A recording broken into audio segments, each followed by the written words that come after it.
Hi there, I'm Alicia and I'm a psychiatric nurse practitioner and I own my own private practice and I teach other psych NPs how to find freedom and balance by starting their own private practices as well.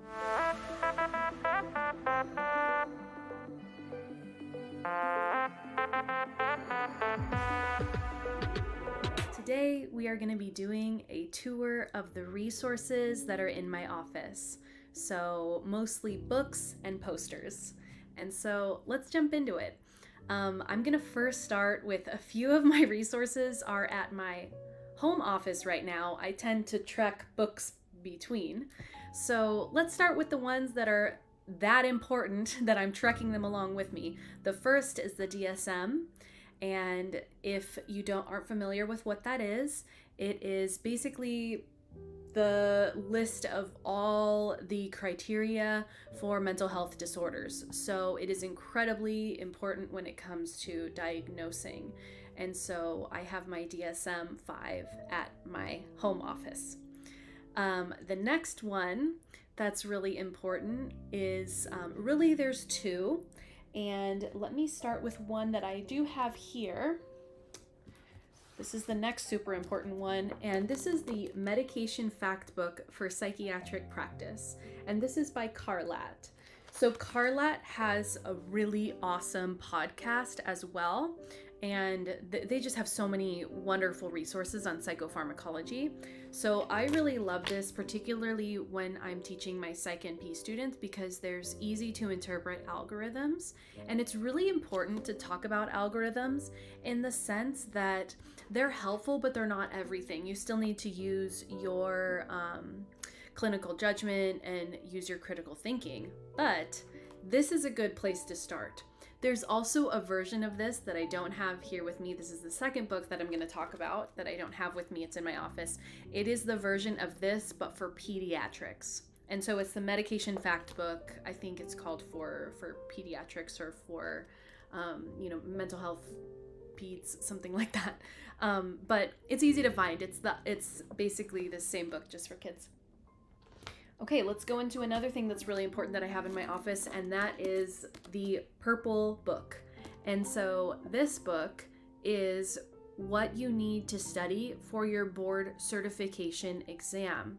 So I have this in my office for my Psych NP students. Many people have borrowed this book and has writing and everything all over it. So I usually will lend this out if my Psych NP students need it when they're studying for their board exam. Next one I have this is also by Carlat. This is the Psychiatric Interview. This is really excellent for interviewing, for your diagnostic interview, your initial interview. And so this basically covers everything that you need to know for that. Next are two that I use for interpreting lab work. And most of us that have worked only in psych need a little bit more education in this area. Maybe those of you that are dual certified, that are a family nurse practitioner as well as psych, or AGNP as well as psych, you're going to have even more training in this. But what's particularly helpful about these two resources, well, this one is the ABCs of laboratory data. And so this one is really important just for general understanding of lab work. And then this one is understanding lab work as it pertains to mental health. So what I really love about this one is it's for mental health professionals. And so it goes through basically any lab that you might order and then why it's important for us to know as psychiatric providers. This one is in the realm of integrative psychiatry, and if you've been following me for a while, that is one of my specialties. I've done additional training on integrative psychiatry, and this book right here is how I actually got started on self-learning before I took additional trainings on integrative psychiatry. This is a good place to start. This is complementary and integrative treatments for psychiatric practice, and this is by Garbarg, Muskin, and Brown. And so this one is super helpful if you're interested in getting started with adding in complementary treatments along with Western medicine. Next, I'm going to go through a poster that I have. And I actually just had a second poster made for my office, and I'll talk about that too, but I don't have it yet. This one is the ADHD medication guide. This is incredible. I don't know if you guys can see, but it goes through basically every medication, like every stimulant, and it goes through this is the long-acting formulations, other long-acting with delayed onset, short-acting. This side is the methylphenidate formulations, and then this side is the amphetamine formulations. So long-acting, short-acting, and then there's a little part right here down here with non-stimulants. This poster was made by Cohen, Cohen Children's Medical Center, Northwell Health. I was actually gifted this from a pharmaceutical company, but it doesn't really lend itself to any particular medication. It's just educational material, which I really like. The other poster that I just printed out, I wish I had it to show you right now, but it is the a guide for switching antidepressants. So if, say, a patient is on Luvox and you want to switch them to Prozac, it walks you through if you can do a direct switch, if you need to do a washout period, all of that. And so I printed it as a poster and laminated it to have it here in my office for my students. I think it's incredibly helpful. I'm actually going to link down at the bottom where you can find that graphic. It's really easy to find. It's like a pink chart, and it's called Switching Antidepressants, or Guide for Switching Antidepressants. And so I'll do a link down there so you can hopefully find it. Next, I'm going to cover some resources that I have here that I use for therapy.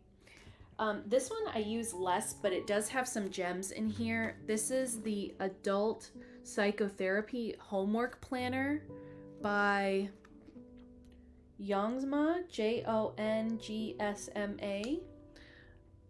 And this one has some gems. It's a homework planner. I like to use it both as a homework planner and also just for sessions. It's pretty CBT based, and so it goes through thoughts, feelings, actions, coping skills, things like that, and so it's tailored to adults. This one I love. This is my favorite. This is technically for peds, but I use it for adults too, particularly young adults. And so this is the CBT toolbox for depressed and anxious and suicidal children and adolescents, and it's by Pratt. I love this workbook. I use it a lot in session, and when I work tele, I have some pictures of some of the worksheets that I'll email to the patient so that they can see what we're working off of. Personally, I will show you one that I specifically love and use a lot. This is page 205, the behavior chain analysis, and it goes through, we basically analyze the patient's behavior during an incredibly stressful event. So we go through things that made them vulnerable during that time, like lack of sleep or hungry or stressed at work or overworking. So things that make them feel vulnerable, triggering events that happened, their thoughts, feelings, and behaviors that happened after that, the actions of others, their problematic behavior, short-term consequences, and long-term consequences. And so what this chain teaches is that if you break the chain at any point, you're gonna break that cycle of negative things that are going to come. So if you can change some of the things that are making you vulnerable, if you can change reframe some of the way that you're thinking, if you can change some of your behaviors. So it's I could go on about this forever, but I really love this workbook. It has a ton of gems in it if you are looking to either integrate therapy or do psychotherapy sessions on their own. Next, I wanted to share with you 2 books that I just purchased that were recommended to me. I have not read through them yet, but I figured I'd share them anyway. They're in my office because they're books that I'm starting to work through. The first one is Prescribing Psychotropics. This one, again, is by Carlat. As you can tell, I'm a huge Carlat fan. And so this one is, it talks about drug interactions, genetics, just all about prescribing psychotropics.